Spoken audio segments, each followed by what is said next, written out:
Now, the World Health Organization has revealed that depression is the leading cause of mental health conditions in Ghana. This was made known by Dr. Elizabeth Juma, a medical officer at the World Health Organization. She said there's the report reading of the mental health system in Ghana. There's more in this report. The report revealed that Ghana recorded high cases of mental health during the heightened period of COVID-19. The period witnessed a 28% rise in major depression cases and 26% rise in anxiety disorders. Having good mental health means we are better able to connect, to function, to cope, and to thrive. And this really became very, very evident during the period of the pandemic that we are just coming through. And disruption in services. People were not able to access the mental health services that they were used to accessing. And these service disruptions, unfortunately, have continued, into 2022 throughout that period. With this, we saw an increase in mental health conditions, including anxiety and depression, by more than 25%. Head of Psychiatry at the School of Medicine at the University of Development Studies, William Frank Hill Kumsin, called for improved mental health attention for women. Through the research, we realized that in some facilities, the patient population, we had 60% of the patient population being female. And that means that we really need to start paying extra attention to the female population in our country, because a lot of them are undergoing a lot of stress, and this is manifesting in these high numbers. Meanwhile, Administrative Director of the Mental Health Authority, Victor Kweku Pesese, said as part of measures to increase access to mental health services, government is constructing 2 new psychiatric hospitals in the northern and Ashanti regions. You realize that in Ghana, access to mental health services, especially the specialized services, is so skewed toward the southernmost part of Ghana. We have the Accra Psychiatric Hospital, the Ankafo Hospital in Cape Coast and the Central Region, and the Panta Hospital in the Greater Accra Region. We don't have any specialist hospital in the entire middle belt of Ghana, i.e. the Eastern Region, the Ashanti Region, the Western Region, and the then Brong-Ahafo regions, and including the 3 major former northern regions of Ghana, the northern, the upper east, and the upper west. So as part of the Agenda 111 strategy by the current government of Ghana, the government thought it wise to strategically locate 2 of such specialist hospitals, one in the northern belt of Ghana, which is currently located at Tuguyapala in the northern region, and another in Onwe in the Ashanti region of Ghana. The call for action on mental health, according to the experts, is now. A report by Tracy Asamoah. So joining us on Zoom is, on phone is Dr. Atwesenya Asu Zong, who is psychiatrist at the Accra Psychiatric Hospital, for some education on this. Doc, grateful that you could join us. What is resulting in this, per your own observation? Yeah, so thank you very much for having me. And so per my own observation, and from what we usually see at our clinic, this has resulted in a lot of cases of depression, a lot of cases of people who come with anxiety disorders, a lot of cases of people who come with PTSD, marital issues, and all of those things. But it is the current stressful situations that are happening in the economy, in the country, that is accounting for all of them. In psychology, we have what we call an internal locus of control, where if you believe that whatever is happening to you right now, you are the one in control of it, then you are not likely more to be affected by this economic situation. But then we do have a lot of people who believe that it is the external situations that determine what would happen to them internally. And so because of that, such people are more likely to be prone to a lot of mental conditions, like I mentioned earlier. If that's the case, then a lot of majority of us are going through the same anyway. But if that is it, what needs to be done to ensure that we don't fall into that depression bracket? So like I said earlier, so, you know, somebody would go into depression, somebody would get into a particular mental illness when they are stressed. And stresses are anything that causes an imbalance in our homeostasis. So these current economic situations, you can classify it as stress. So at this particular point in time, it is the people who have developed certain form of resilience over the period of time who would be able to withstand this. And the people who think that and separate whatever is happening from them and that do not apply it directly to themselves and do not blame themselves for the situation, but rather know that there is really nothing you can do about the economic situation. And what you can do is to ensure that you have sound mental health. And the ways in which we can do that is to ensure that we sleep adequately, is to ensure that we exercise, is to ensure that we go to work and do our barest minimum. You do not have to extend or do things that would overburden you and that would cause you more stresses, because already in the current dispensation in which we find ourselves, there are already a lot of stresses. So as much as possible, you cut back on a lot of things that you have already planned, you have already been doing. Okay. And so we adjust to the situation. All right. Grateful to you, Doc, for the education you've given us. So that Dr. Etwasenya Asu-Zong there. Now, Finance Minister Ken Ofori is this morning expected to make a spirited defense of his tenure and justify his continuous stay in office. More than 200 MPs have called for his sack, with the minority filing a censure motion to force President Akufo-Addo to dismiss the minister. After days of hearings, the censure motion committee will this morning hear from the embattled minister for his response to the allegations made against him by the minority. Parliamentary Affairs correspondent Kweku Asante joins us with some details. Kweku, first, is the minister in the house?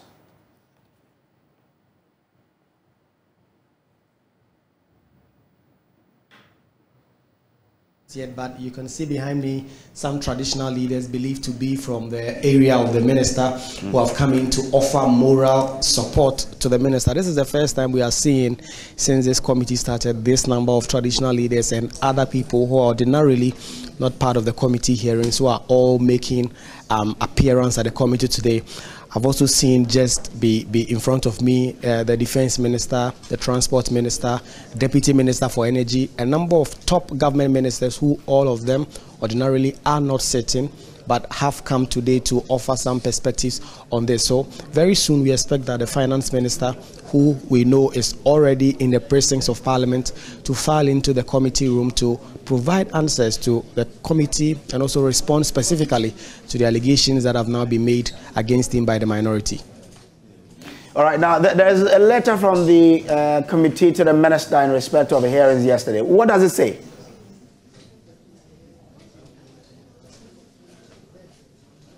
So the letter signed by the clerk to the committee says that the allegation in respect to GNPC and PIAC, the committee said they are satisfied with the responses both PIAC and GNPC have given them.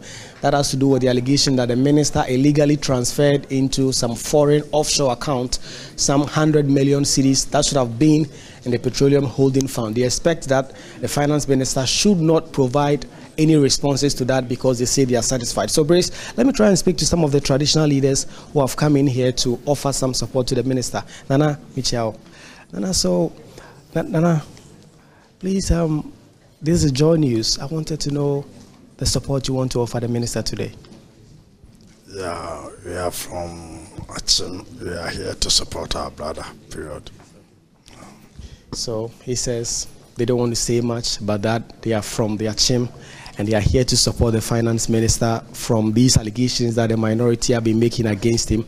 They believe that these allegations are not accurate. So let me go to another MP who ordinarily did not come but is here today. Honorable Chum, you've not been here during the sitting. Today you are here. You are here to offer support to the minister, or you have something to do? Of course, we want to witness whatever is going on and all that, so that's why we are here. You've been following the proceedings so far. Do you believe the minority have made the case? clearly, you see that what they've made really is not substantial, and I'm sure all the allegations that they are saying are not things that for us to go by. So you expect the censure motion to fail? Of course, from what all the indications, yes, it must fail. But you are also part of those who want the minister not to read the budget. There are those who said, if you all want the same thing, then why don't you go through the same process? No, I mean, what we are saying, you don't impugn criminality on someone and let it go like that. That cannot be. And that is why this motion should not stand. It should not stand, because if you impugn criminality on someone, you can talk about someone and feel like, okay, because of ABC they don't want. By impugning criminality on somebody and someone's integrity, I don't think it's acceptable, and that's what it is. Thank you. So let me also speak to Mr. Reketegan, as a former finance minister.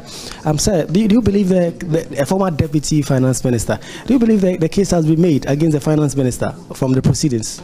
Well, obviously, the case has definitely been made. It is now up to the finance minister to come and, to defend himself. So, in terms of the case being made, yes, it has been made, but we are waiting for him to come and defend himself, because, as I said, the law of natural justice suggests that he should be heard before. So, hopefully, he will come and defend himself, and then we'll take it from there. Thank you. So this is the deputy chair, is the ranking member on the privileges committee. He's also the MP for Cape Coast South constituency, Kojo Reketegan. He was also a deputy finance minister under John Mohammed's administration. So that is the lowdown here in the committee. It is packed.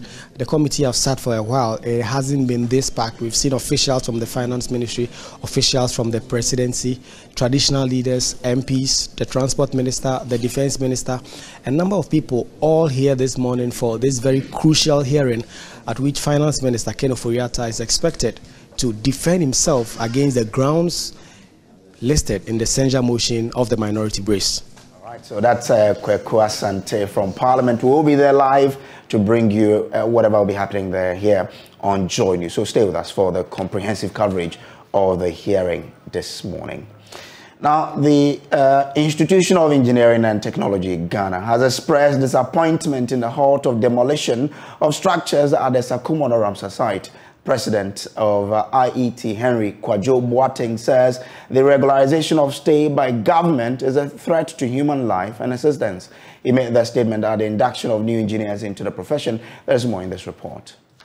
The ceremony by the Institution of Engineering and Technology saw over 110 new engineers and 6 fellows being inducted into the profession. To whip up the interest of young ladies into the profession, 4 female students were awarded scholarships to pursue engineering programs. Speaking to the media, President of IET, Henry Kojo Boateng, bemoaned the lack of courage from the government to safeguard the Sakumono Ramsar site from encroachers. We know the benefit that we have, we get from the Ramsar site is a place where we have a nature so beautiful. It's also a place where water accumulates when it rains to prevent flooding, so that later on flows slowly into the sea. Let's look at what is happening. Because of greediness of a few people who have authority and position in the country, the place have been given out, and we are having a lot of challenges when it rains. And instead of the government taking a bold decision, as he promised, to pull down all the structures, to leave it for its purpose, we had government coming back again, backtracking what he said. We are highly disappointed. I think we've been speaking about it, and we're very happy when the regional minister promised doing something and pulling down those structures. But it's rather unfortunate he's coming back again, backtracking what he said. Meanwhile, Director of Works at the Ministry of Works and Housing, Thomas Adodonko, who represented the sector minister, called on engineers to develop homegrown solutions to help curb rising costs of building materials. There have been sharp increases in the cost of building materials such as cement, iron rods, and equipment, etc., which are critical in the building and construction industry value chain. Distinguished engineers, the foregoing presents an enormous opportunity for the Institution of Engineering and Technology Ghana, and other professional bodies to develop sustainable homegrown solutions to impact positively in the construction sector as well as to propel the economy. Now, Josephine Simons-Mensah, the lady at the center of the fake pregnancy in Takoradi, has been fined by the Takoradi District Court A for publication of false news with the intent to cause fear and panic. She's been ordered by the court, presided over by His Honor Michael Ampadu, to pay a fine of 600 penalty unit, which is 7,200 cedis on count 2 of the offense. She has 14 days to pay the fine. Correspondent in Athalia Kwanzaa was in court and joins us with more.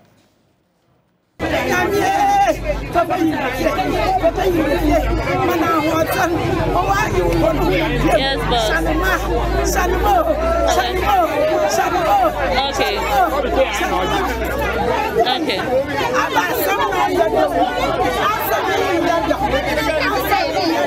A Takoradi Circuit Court presided over by His Honor Michael Kojo Ampadu has fined Josephine Simons-Mensah, the woman at the center of the fake kidnapping and pregnancy case in Takoradi, to 600 penalty units, which is 7,200 Ghana cedis, on the grounds of publication of false news to cause fear and panic on count 2 of her charges.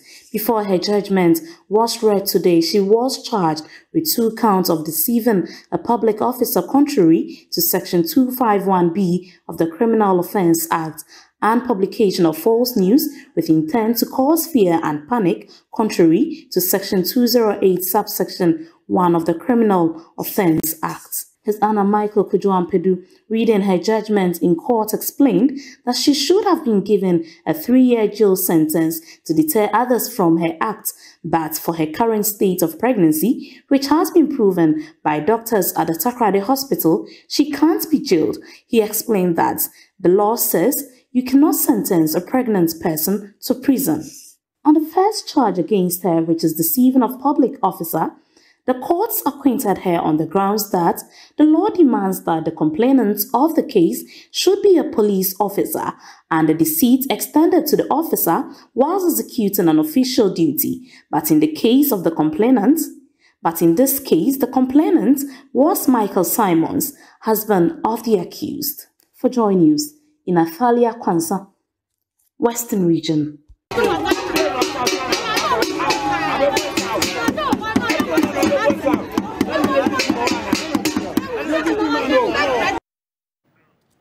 So we'll take a quick break here. We'll be back with more here on Newsdesk. Stay.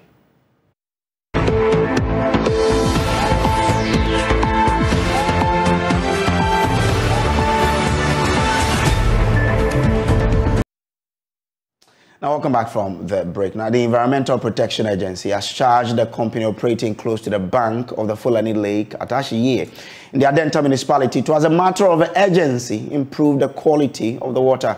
The directive is contained in the EPA's report on the pollution of the water body barely 24 hours after a JoyNews report. The EPA, however, did not find the German company culpable for the pollution that has darkened the color of the lake.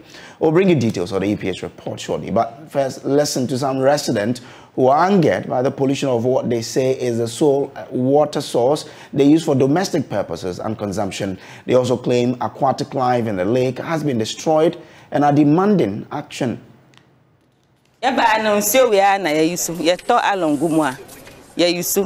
Yedi dware yedi senior ma bibia mitubula mi bopa ma mitubula o mi fie omu ye adwuma mi se mi bula ne ye blue color na mi bula ne ye sa na ye. My well changed color and became dark, same color as the lake. The company later advised me to sink a new well at a different location, but I declined because I couldn't afford. Nti se mi yi free ho and am say batia ka mi ntimi ye bi nti o so obu no mo ye hu bibi mami. A lot of people are sick and ordered. If they get their money, do they give it to them? They should remove the factory and take it away to wherever they are going to take it. Patrick Awunterim is a commercial bus driver and has lived in this community for about a year. This is not the first people drink this water here. Formerly, people were drinking the water. That was what they told me. Why is it that recently this water is always be? It's just because the rainfall 2 days ago and then it pushes the black. You could have seen how the water is. We are struggling with galamsey, and a lot of things are happening.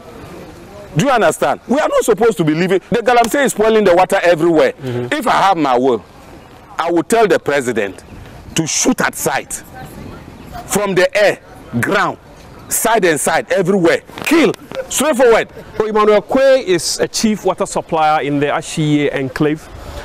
He's been supplying water to households in the neighborhood for decades now. But today he has a different story to share with us. Tell us about what you know about the Fulani Lake and what it has become today. It's a foot road. You mean you were drinking from the Fulani Lake?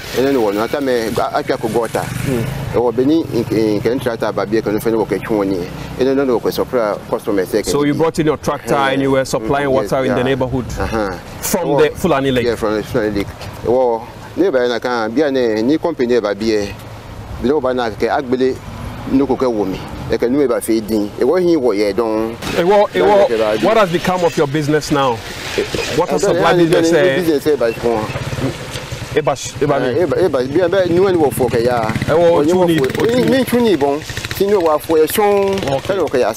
So you don't rely on the Fulani Lake as your primary source of water? Kofi Jan is a teacher at the Green Liner International School, also in Ashiye. He is concerned about how the pollution is leading to the extinction of aquatic life in the lake. People around were also using it for domestic purposes. But in a few years, let me say, some few months ago, there's a company that has come around. And after their launch, the launch of the company, we saw that the water has changed color. And one time when we were passing, we saw that all the aquatic animals, especially the fish, have started dying. The mud fish especially.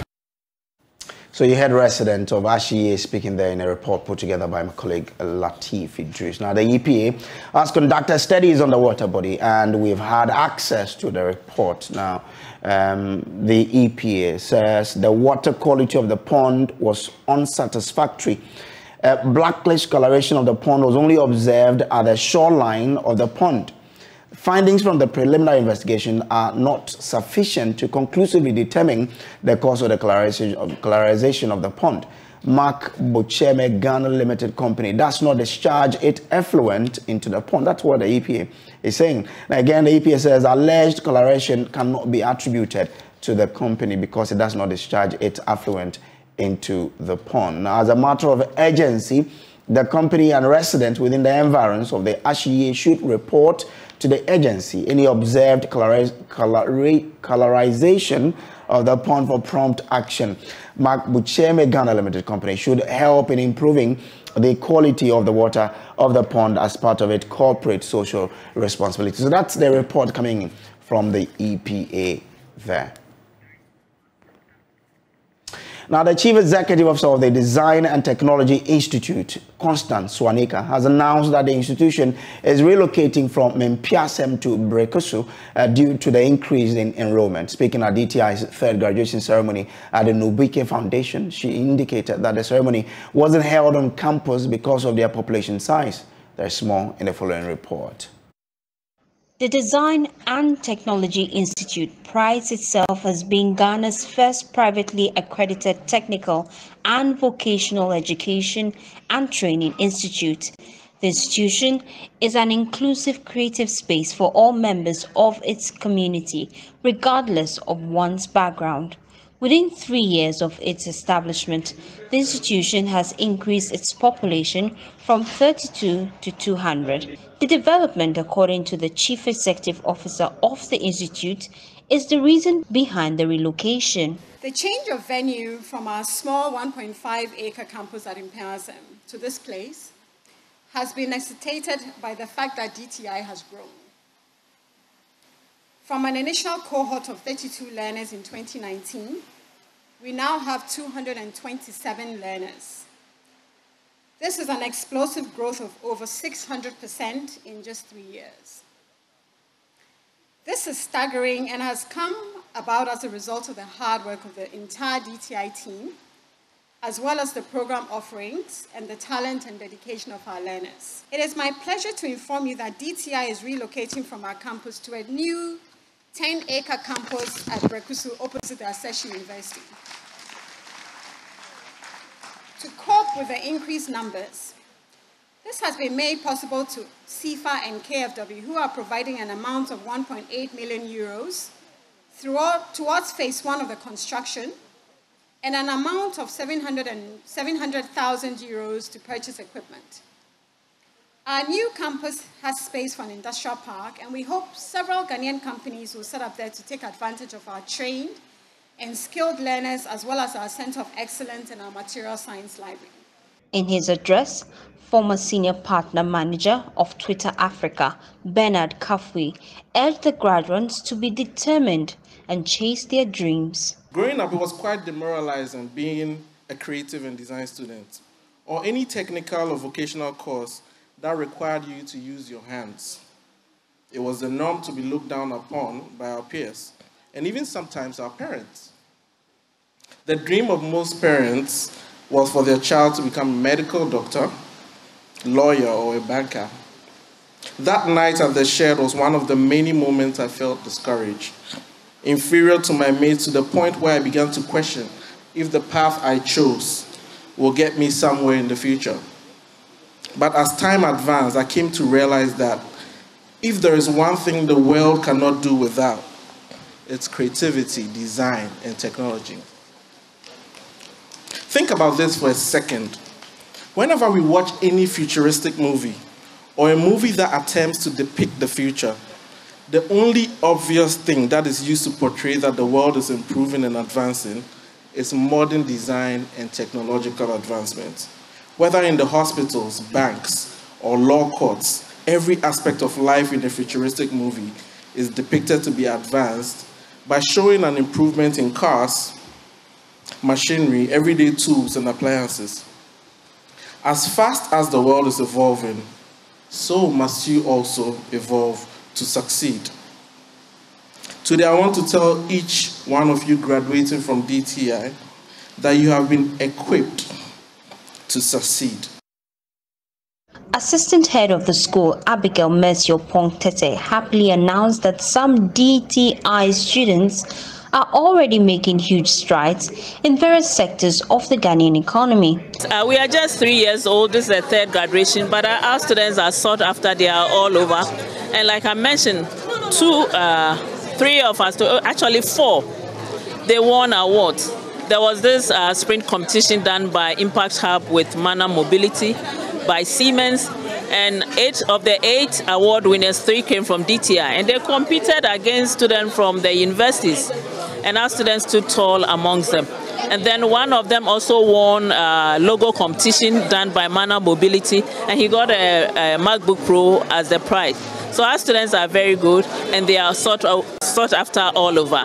Some students shared their experience with JoyNews. Well, unlike other educational systems and in the classroom settings, the teachers are very open. We don't teach the normal way. I don't know, but there's something different about the way we conduct our studies. It's very simple, it's very easy. So even those with low educational background can all participate, and then we can all move together. This has given me another opportunity to go to Impact Hub to do a paid fellowship for a year. DTI is a very good school, and as they sang, DTI is the best school in the universe. They are doing so much for us, and we've learned so much from DTI. Managers of the institution expect the graduates to be good ambassadors of Ghana's first privately accredited TVET institution. Jesse Sewa-Boafo's report for JoyNews.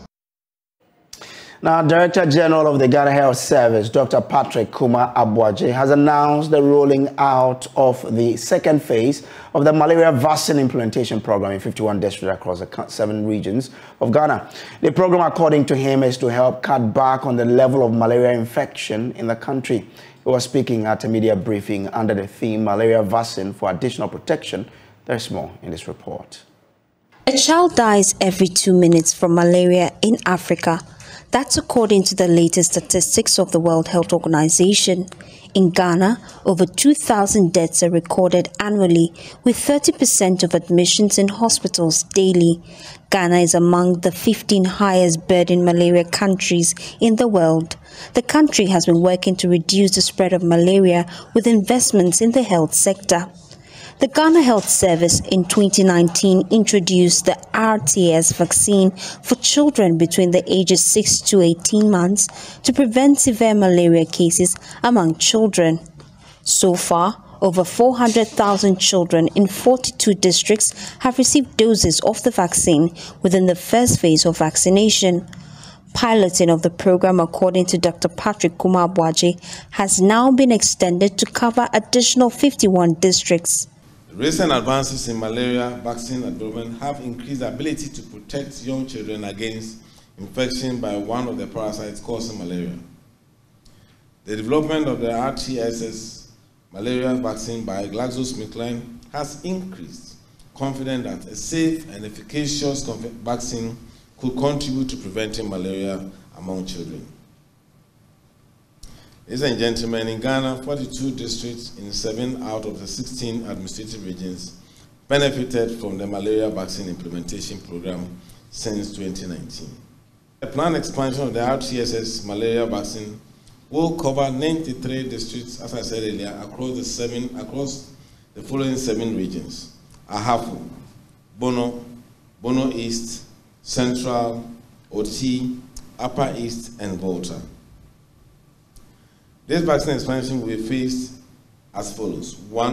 Phase 1 is involved the 42 vaccine introduction districts which have been successfully completed. So the first phase is to continue in the 42 that we are in. Phase 2 will add an additional 51 districts. Phase 3, expansion to about nationwide up to remaining 168 districts based on the malaria burden and epidemiology, as well as global availability of vaccines from January 2024. Also speaking at the briefing, Manager for Expanded Program on Immunization at the Ghana Health Service, Dr. Kwame Amponsa-Janu, said the introduction of the malaria vaccine is an additional tool to reduce malaria-related deaths. The vaccine will be a major first step for malaria control in terms of vaccination, but it will add to the existing interventions for child survival and health equity. The vaccine will sustainably or substantially reduce malaria illness and death if added to the existing interventions.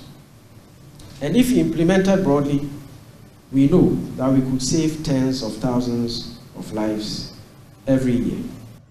In an interview with JoyNews, he stated that social media misinformation on the efficacy of the vaccine is a major challenge and called on all to refrain from such. The only challenge we would foresee would probably be the social media misinformation and disinformation that will normally fly on the side. Those are the issues. But for the mothers and for the caregivers, they are already convinced. So, and we are hopeful that with a little education, there wouldn't be any big challenge. Hetty Ann and Esther Nkrumah's report for JoyNews. As we're watching News Desk on the JoyNews channel, we'll take a quick break. We'll be back with business. Stay with us.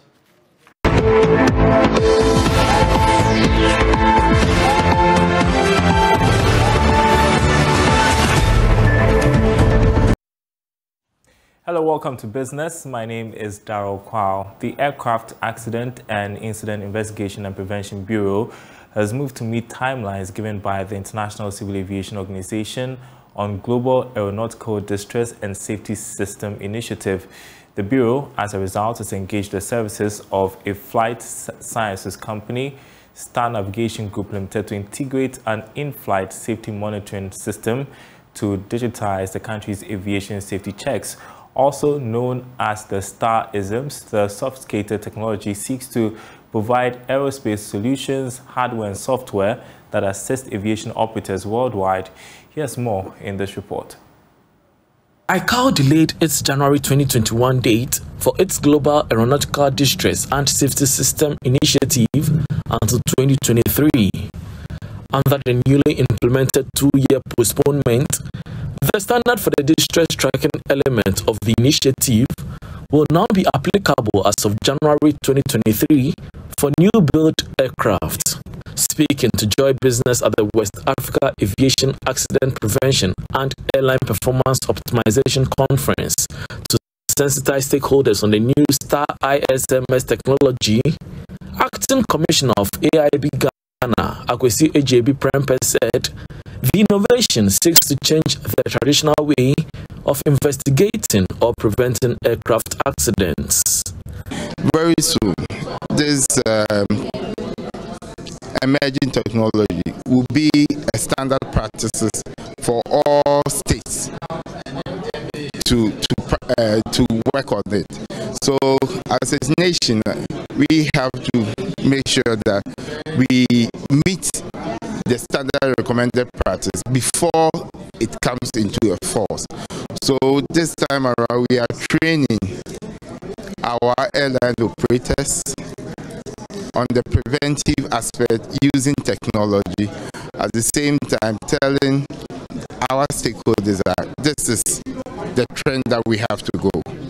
Deputy Director General of the Ghana Civil Aviation Authority, Daniel Akwa, touted the increased number of drone operations in the country's airspace.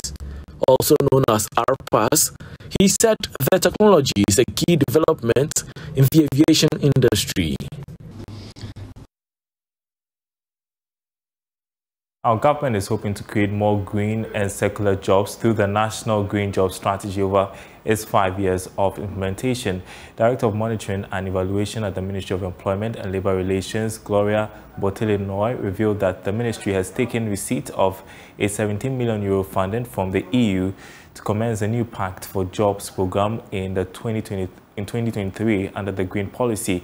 The policy aims at promoting green jobs through intersectoral linkages and cooperation. Speaking at the Ashanti Regional Green Job Fair, Gloria Botele-Noy indicated the government is seeking to transition the Ghanaian economy to a greener one to create more jobs through its TVET program.